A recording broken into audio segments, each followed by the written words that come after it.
जय श्री राम, जय बजरंगबली सभी भाइयों को।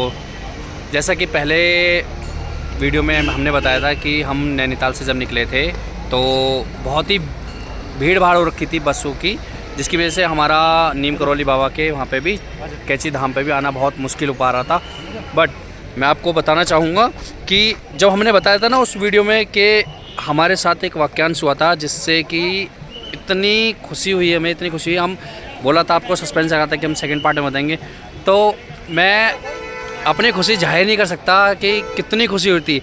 और तो ये मेरा दोस्त मिंटू, इसने बोला था कि वो पब्लिक तक मैं बताना चाहूँगा बोले। तो बताओ हमारे साथ क्या वाक्यांश हुआ जिसके मतलब कि हमें साक्षात आज हमारे भाग्य खुल गए। जय श्री राम सभी भक्तों को। सबसे पहले मैं ये बताना चाहूँगा, आज जब हम नीम करौली बाबा के दर्शन करने के लिए आ रहे थे तो सबसे बड़ा जो हमारे साथ हुआ वो ये था कि हम तकरीबन 1-2 घंटे से बस या फिर कोई टैक्सी या कोई पर्सनल व्हीकल किसी से भी हेल्प लेने की सोच रहे थे। तो उसी बीच हमारे बीच एक मिलिट्री का एक बंदा आया। वो हमसे कहता है कि भैया कहाँ जाना है आपको।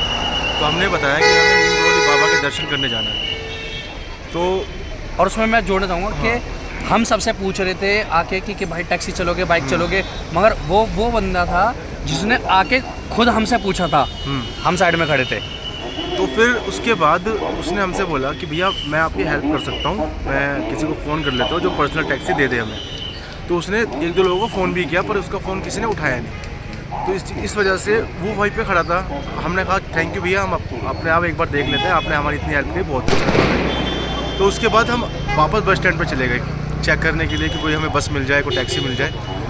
बट उसके बाद भी हम निराश वापस लौटे, पैदल गए, कोई हमें लिफ्ट दे देगा वहाँ भी हमें लिफ्ट नहीं मिली। फिर थोड़ी देर बाद बस आती है जिसमें लिखा होता है कैची धाम, और आपका भवाली तक जाती है वो बस। डायरेक्ट कैची धाम के लिए हमें बस मिल गई जिस पे हमारी नज़र नहीं थी। हमारी नज़र नहीं पड़ी उस बस पे। सबसे बड़ी बात ये मुझे सही कह रहा है, उस पर हमारी नज़र नहीं पड़ी, उस भाई की नज़र पड़ी जो आर्मी वाला बंदा था जो बाइक पर था। उसने हमसे बोला कि भैया बस आ गई है कैची धाम की, आप इसमें बैठ जाओ।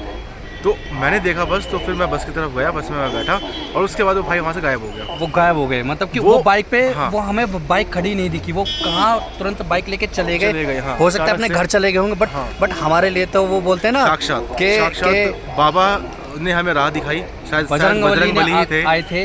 बजरंगबली ही थे जिन्होंने हमसे कहा था कि बेटा मैं तुम्हें नारायण किस रूप में मिल जाए, वो आज हमारे साथ हुआ। सबसे बड़ी चीज़, हम 3 दिन से निराश थे, हताश थे कि कहाँ जाएं, कहाँ घूमें, क्या करें। हमारा मेन तो ये था कि हमें नीम करौली बाबा के दर्शन करने हैं। जैसे कि आप पीछे देख सकते हो मंदिर बाबा का, मैं दिखाना चाहूँगा ये रहा बाबा का दर्शन।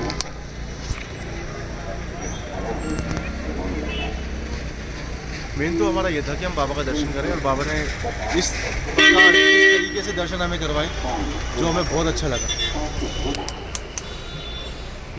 एक बार मुझे दिखा बाबा दर्शन। ये नीम करौली बाबा का मंदिर। तो आज तक हमने सिर्फ यही सुना था, बहुत सी रील्स में, वीडियो में देखा था कि नारायण किस रूप में मिल जाते हैं, सब खुश होते थे। तो आज हमारे साथ वो पर्सनली फील हुआ, तो हम बता नहीं सकते हमें आज कितनी खुशी मिली कि वो जो मिलिट्री के बंदे थे वो पर्सनली ऐसा लगा कि वो सीधे आए, हमारे लिए आए, और जैसे हमने हमारे बाइक से हमें गाड़ी में बैठाया और सीधे पता नहीं कहाँ छूमंतर हो गए। और सबसे बड़ी बात ये लगी कि जो हम बस देख रहे थे वो डायरेक्ट कैची धाम की डायरेक्ट नहीं मिल रही थी, हमें भवाली की मिल रही थी। भवाली से फिर डायरेक्ट यहाँ के 2 बस थी, मार के आने से वो डायरेक्ट हमें सिर्फ कैची धाम की मिली, जिससे कि हमें बाबा के दर्शन हुए, बजरंगबली के साक्षात दर्शन हुए। यहाँ पे दिल इतना प्रसन्न हुआ बाबा के दर्शन करके, बहुत कुछ, एक शांति मिल गई। और सबसे अच्छा यहाँ का जो वातावरण है वो ऐसा है कि यहाँ पर सारी जितनी भी पब्लिक है, जितनी भी पंगत है, भक्तजन है, वो सब एक साथ बैठ के हनुमान चालीसा पाठ पढ़ते हैं। तो हमें भी वो सौभाग्य प्राप्त हुआ जिसमें हमने भी उस भक्तों जनों के साथ हमने भी बैठ के हनुमान चालीसा का पाठ करा और बजरंगबली का नाम लिया। हम सभी भक्तों से सभी जरूर आना, एक बार नीम करौली बाबा के दर्शन जो करना, बहुत शांति मिलेगी। और सबसे ज़्यादा जब भी बजरंगबली का सिर्फ वो तो है ना संकट मोचन नाम त्योहार हो, तो उनका बजरंगबली का नाम लेते के साथ ही सारे संकट दूर कर जाते हैं। तो आप सबसे विनती है कि एक बार बाबा के धाम जरूर आए और यहाँ पे बहुत शांति मिलेगी सुकून की। और जैसे आज हमें बाबा ने दर्शन दे के किसी भी रूप में आके, नारायण किसी रूप में आके मिल जाते, ऐसे मैं बाबा से, भगवान से, बजरंगबली से दुआ करूँगा कि वो किसी न किसी जो भी राह में फंसता है तो उन्हें राह जरूर दिखाते हैं, उनका हाथ पकड़ के लेके जाते हैं। तो ऐसे ही वो हमें यहाँ ले आए। तो बने रहिए हमारे चैनल के साथ, देखते हैं, मिलते हैं आगे व्लॉग में। ठीक है, बोल बजरंगबली की जय। जय श्री राम। राधे राधे। जय बाबा नीम करौली वाले की जय।